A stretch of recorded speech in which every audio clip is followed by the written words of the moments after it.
Hello,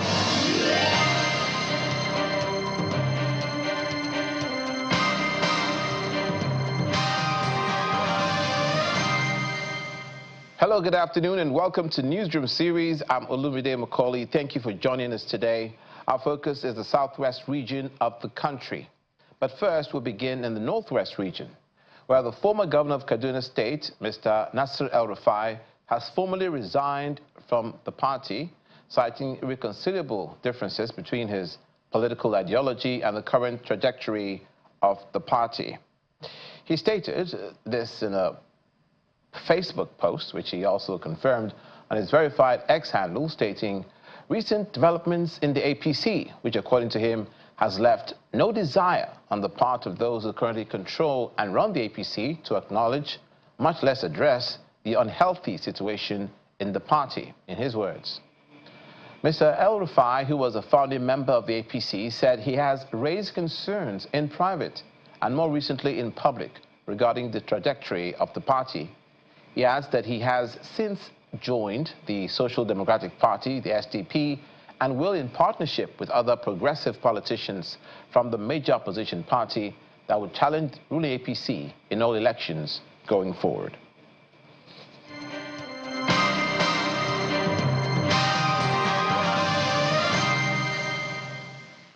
Now let's get down to brass tacks on the news coming out of the southwest region of the country.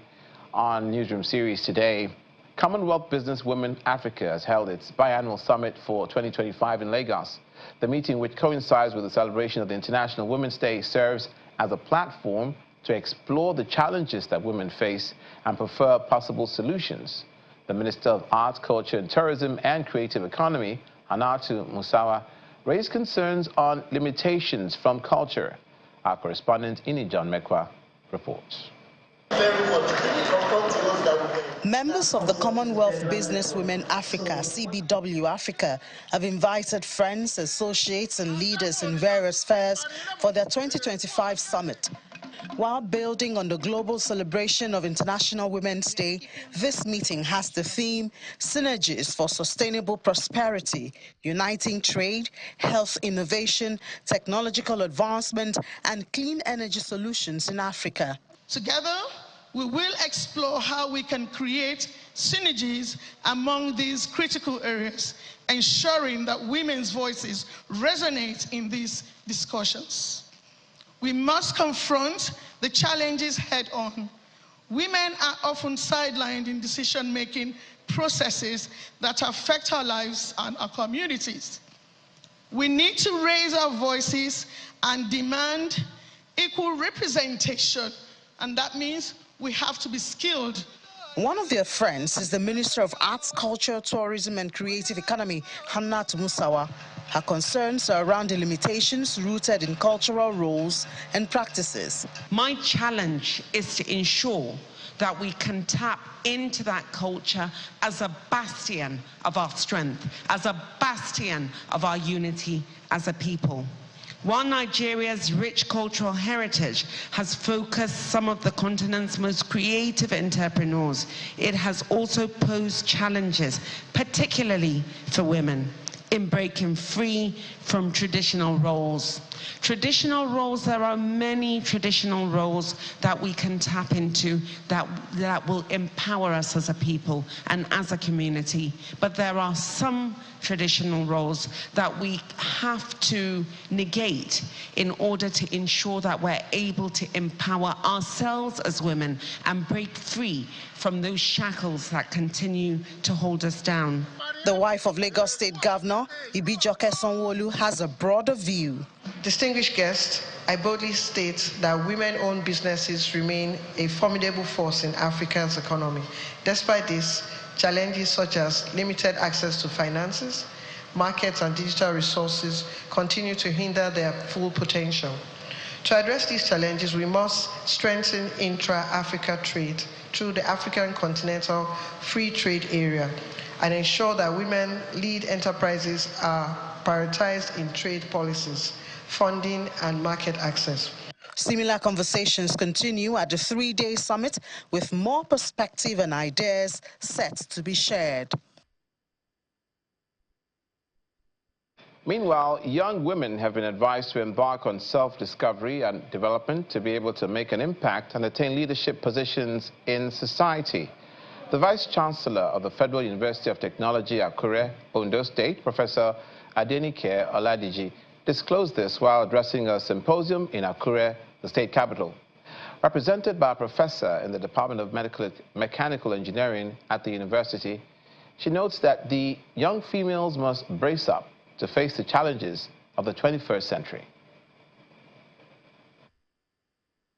March is the month of celebrating women, a global recognition of their achievements without regard to divisions, whether national, ethnic, linguistic, cultural, economic, or political.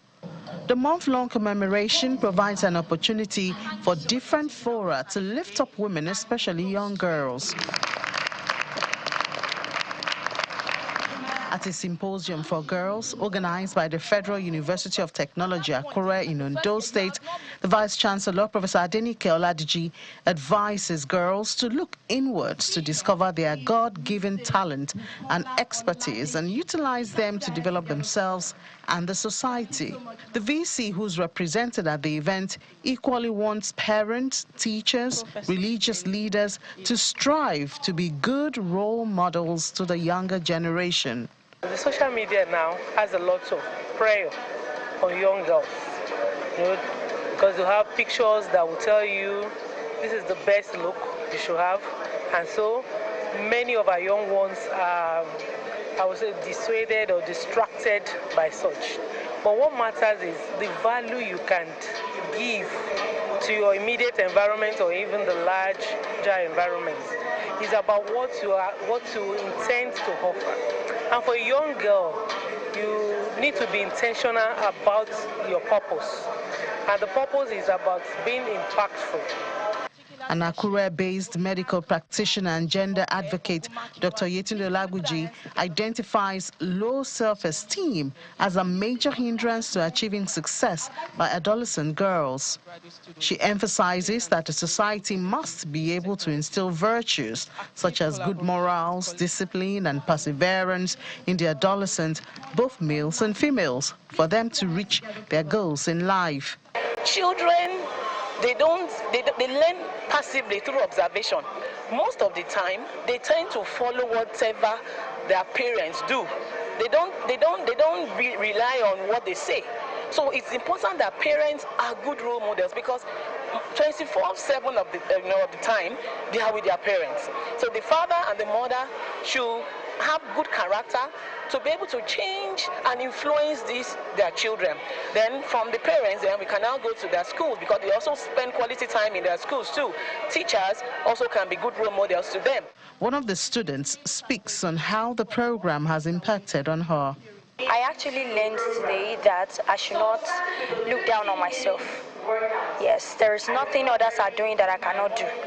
The fact that I am a female does not take me back or should not make me discouraged that I cannot do a particular thing.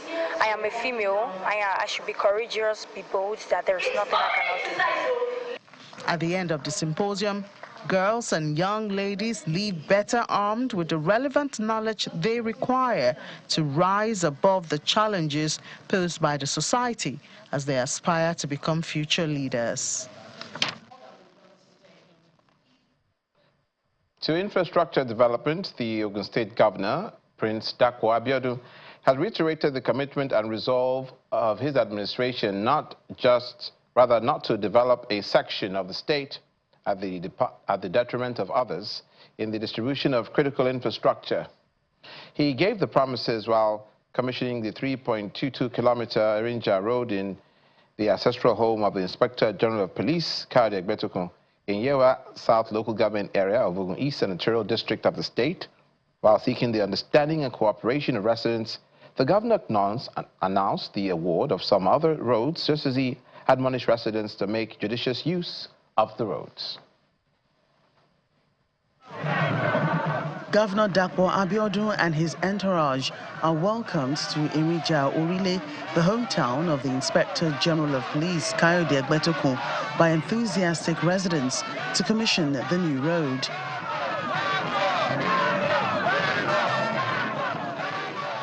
The 3.12-kilometer stretch is part of the 1,000-kilometer constructed and reconstructed roads by the current administration. It's an arterial road which connects several villages and settlements in Yeba South local government area of the Ogun West Senatorial District. And it is happening in Yeba land. The road was in a state of disrepair for many years, but now the story is different. So it's no surprise that the residents joined top government officials to witness the inauguration. Before now, this road was not motorable for motorists and other road users. What we are witnessing today is the culmination of consistency of His Excellency for the execution of this project. And this is a clear demonstration of his administration's commitment to extend the dividend of democracy to our people here in our South local government. My appreciation will not be complete if I fail to recognize the magnanimity of His Excellency for the just released project funds for developmental projects to all local governments in Ogun State. Your Excellency, I say thank you, sir. You are taking away our reproach. You are taking away our shame, because in respect of what you hear on social media, that is their opinion. But the opinion of the good people of Yoruba land and Ogun West is that you have done excellently well. I've been here for over 12 years, Your Excellency. And history, you cannot wish history away. I've been here for 12 years, sir. And if you remove your maybe 6 years in office, 5, 6 years in office from, that's almost, I've been around for about 6 years before you came. I think as a student of research, I can say that you have significantly above your predecessors. Dignitaries joined Governor Dapo Abiodun for the official commissioning and unveiling of the plaque. Government, Ministry of Works and Infrastructure, this plaque. The reconstruction of the Irinja-Orile Road is targeted at agriculture development and food security, as Yewa South remains the food basket of the state. Like I said, it takes a far-sighted administration to appreciate the fact that the food supply chain starts from the rural. Our rural communities, our food baskets, that is where we have our farmlands. Our people are predominantly farmers. Ogun State is about almost 17,000 square kilometers, out of which about 12,000 square kilometers of that is arable land. And our people are farmers. How do we unlock their potentials? How do we ensure that we achieve food security if we don't ensure that we construct these roads that connect our farmers from the rural to the market? And that's exactly what we have done. The governor warns against abuse of the road by motorists and other road users. To education now, the federal government has officially converted the Tai Solarin University of Education, TASUED, in Ogun State into a federal university of education. This marks the first owned tertiary institution in Ogun East Senatorial District. President Bola Tinubu approved the transition on Friday and expressed gratitude to the Ogun State government for allowing the takeover of one of its most valued institutions. He emphasized that this move honors the legacy of Chief Obafemi Awolowo and Dr. Tai Solarin, both of whom were strong advocates for education. The president also acknowledged the traditional ruler of Ijebu land for his role in ensuring the university remains open in 2012. He stated that upgrading TASUED aligns with the government's commitment to improving teacher training and education standards across the country.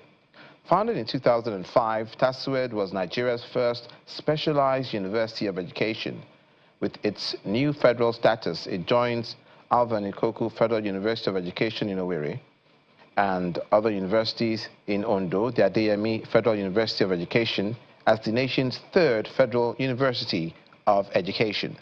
The Feed Millers Industry Practitioners Association of Nigeria, FIPAN, has assured Nigerians that the price of eggs will soon come down in the market.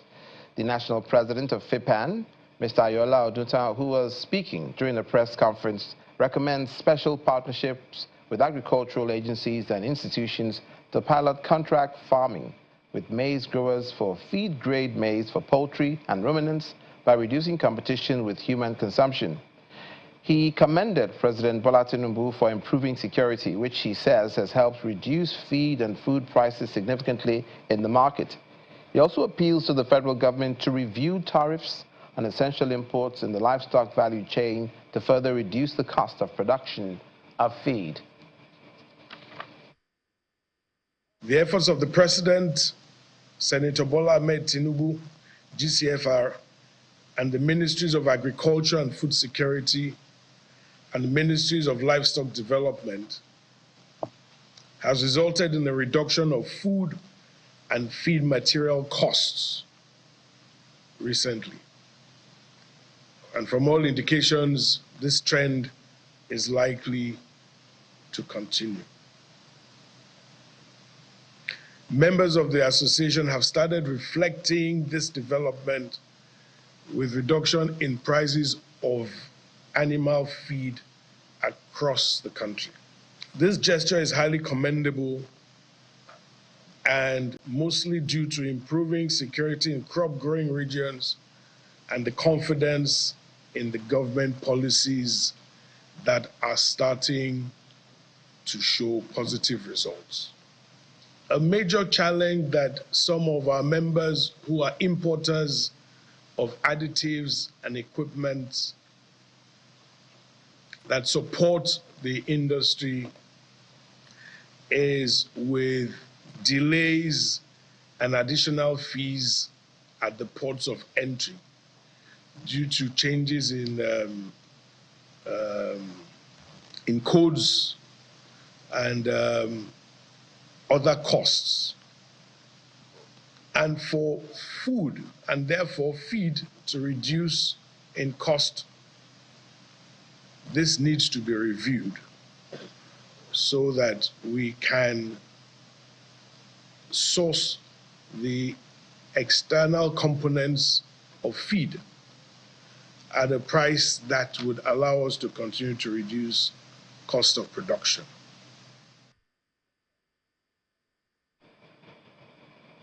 The Lagos State government has launched the Eco Farmers Food Mart in Ajah area of Lagos. The State Commissioner for Agriculture and Food Systems, Abisola Olusonya, officially opened the food mart, says the Eco Farmers Mart is part of the state government's initiative to open fresh food hubs across the 5 divisions of the state. She also encouraged residents in the area to use the food mart in order to get fresh food produce. The people of Ajah community now boast of Eco Farmers Mart, all thanks to the Lagos State government in partnership with the private sector players in the agricultural value chain. And in the name of the Holy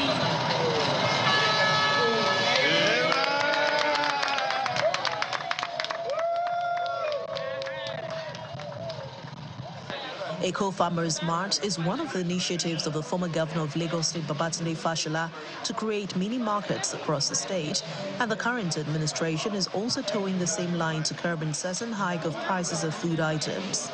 This is more or less like the last mile stop for your food produce in the Lagos State Agricultural and Food Systems Roadmap. A place like Eco Farmers Mart here, which Farm Junction is running, is to be the last mile market. You can see that it's in the neighborhood area to serve the people of Ajah and its environs. It's close to, it's actually even in a market space area. So it's actually very easy for people to come here and buy produce that has been rightly sourced, rightly packaged, right priced, and that way people get to benefit from all of the interventions that Mr. Governor, Mr. Babajide Olusola has actually been doing in the last 5 to 6 years. Stakeholders in the private sector are excited about the collaboration with the Lagos State government to make fresh food items available for the people. We are throwing in our weight behind the vision of Lagos State government towards zero hunger, in alignment with the Millennium Sustainable Goals. of zero hunger. Farmers, fresh food suppliers and residents are grateful for the provision of the Eco-Farmers Mart for easy purchase of perishable and non-perishable food produce. I think one of the challenges we are having in the agri space currently is the market. Fine, we are still doing production, but not really doing it like that. But we are better in the production aspect. But when it comes to the market, how do we sell our product? And having this kind of mart here, which they sell farm gate price and factory gate price, I think it's something that we need to jubilate and celebrate, because it's something, it's one in the town. I want to say, I thank God Almighty for those who are happy. Lagos State officials didn't just come to open the mart, they purchased some food items. Let's recognize business. The Eco-Farmers Mart initiative aims to enhance food accessibility, support local farmers, and ensure food security in Lagos. And the state government says it is working towards launching other fresh food hubs in Agege, Surulere, and the largest food and logistics hub in Ekwe in order to control market price of food items in Lagos State.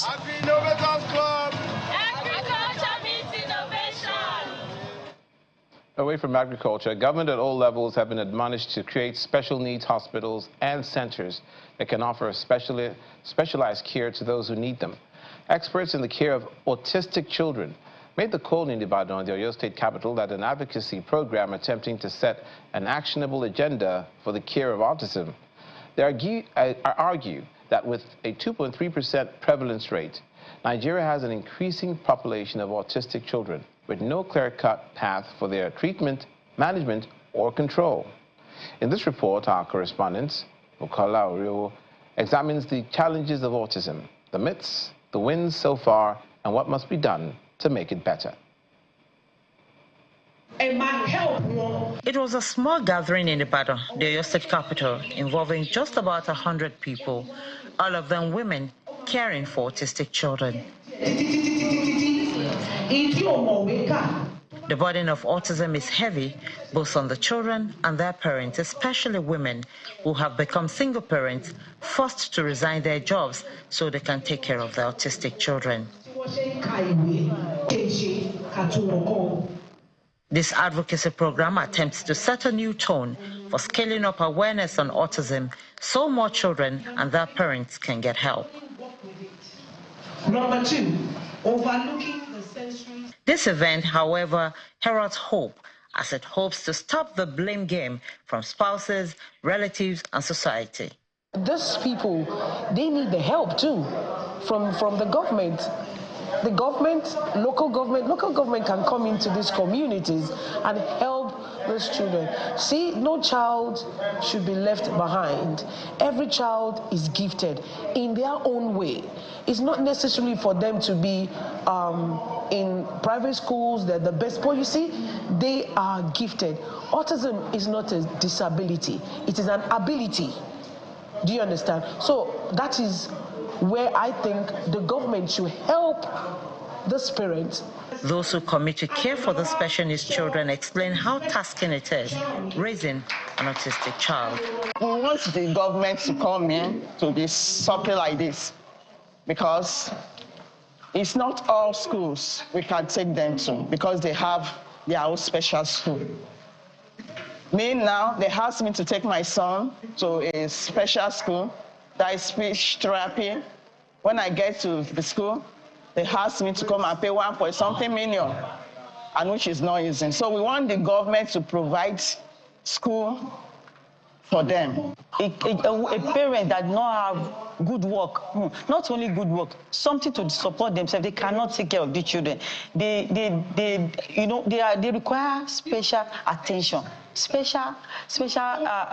everything about them is special. We visit 14-year-old Jason Olonikade at home to get a glimpse into his daily life.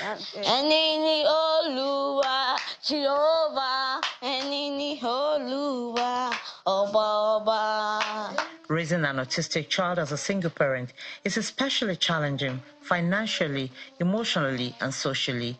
Yet Jason's mom had to resign her job to care for him. So when a child is like that in the society, you are on your own. because the advice is start coming, you better go and drop this child somewhere, you better do this, families going away. In fact, nobody understand him except me. So all they could do was, hello, how are you? How are you coping? Thank you, we are coping well. So, and he's a very lively child because he sings a lot. So sometimes when I'm down and kind of asking question, God, what do I do? He will just start singing, and the next thing is, these are sentences I know that he can put together properly. Singing songs, not just one song, songs, but he cannot make a sentence. Research among caregivers and parents shows that with love, therapy, and adherence to routine, autistic children can live relatively normal lives, become creatures of agreed habits, and lead disciplined lives. About 100,000 are being diagnosed yearly in Nigeria. It could be more. Most people, they want to, because of the stigma, the way people look at them, lack of help and all that, they would rather hide their problems. They cover up.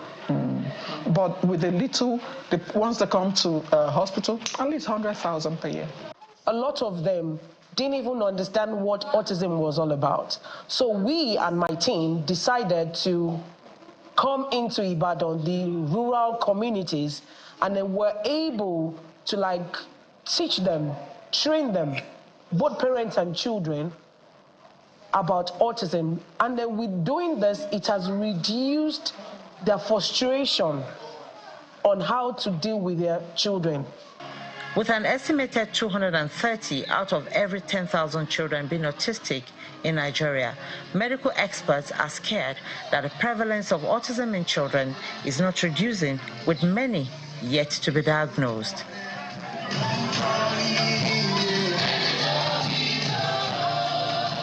There are also renewed calls for governments, NGOs, and other stakeholders to work together to demystify autism, remove stigma, encourage screening, and ultimately better management of the neurological disorder. Bukola Oriowo, Channels Television News. And that's it on Newsroom Series today. Thank you for watching. I'm Olumide Macaulay.